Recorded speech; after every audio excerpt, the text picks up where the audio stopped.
안녕하세요. 법사이다 박중광 변호사입니다. 오늘은 연간 몇 명의 사람들이 피의자로 경찰 조사를 받을까라는 주제로 말씀을 드리겠습니다.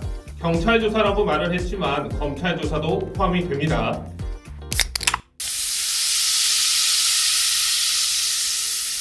연간 몇 명의 사람들이 피의자로, 다시 말해 범죄를 저질렀다고 의심받는 사람으로 조사를 받을까요?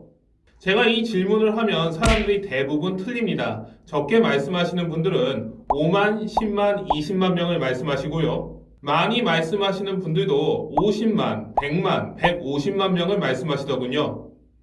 우리나라는 1993년 이후로 피의자가 150만 명 이하였던 적이 없습니다. 통계를 보고 지나갈까요? 지난 10년간 피의자로 조사를 받은 사람은 2009년 228만 명이고요. 2018년에는 175만 명이 피의자로 조사를 받았습니다. 평균을 낸다면 지난 10년간 연평균 190만 명이 피의자로 조사를 받았습니다. 숫자만 본다면 충격적이죠. 그럼 우리나라 감옥에는 몇 명이 수용되어 있을까요? 약 5만 명이 수용되어 있습니다. 이 중에 45%는 3년 이상의 장기 복역자이고요. 그리고 나머지 55%는 3년 미만의 단기 복역자입니다.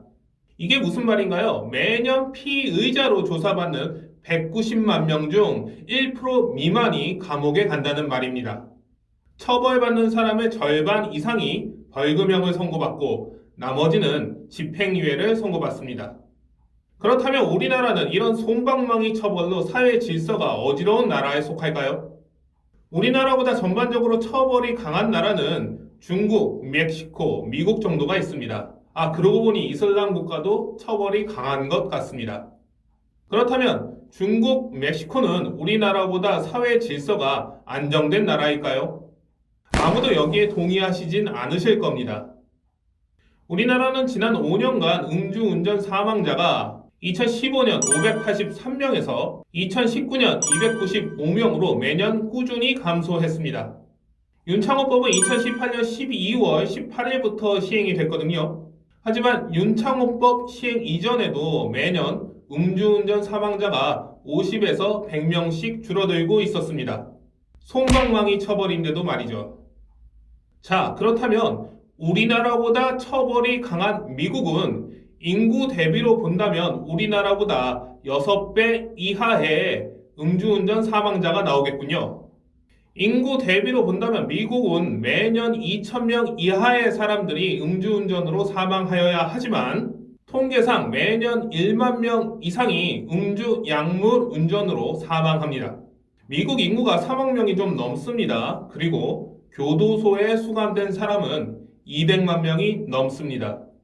자, 다시 한번 질문을 던져보겠습니다. 미국은 우리나라보다 치안이 안정된 나라인가요? 적어도 강한 처벌이 사회의 질서와 안정을 가져다 준다고 말할 수는 없을 것 같습니다. 다시 우리나라 통계로 와볼까요? 매년 범죄 혐의로 조사받는 사람 190만 명 중 초범은 몇 명이나 될까요? 연평균 45만 명입니다.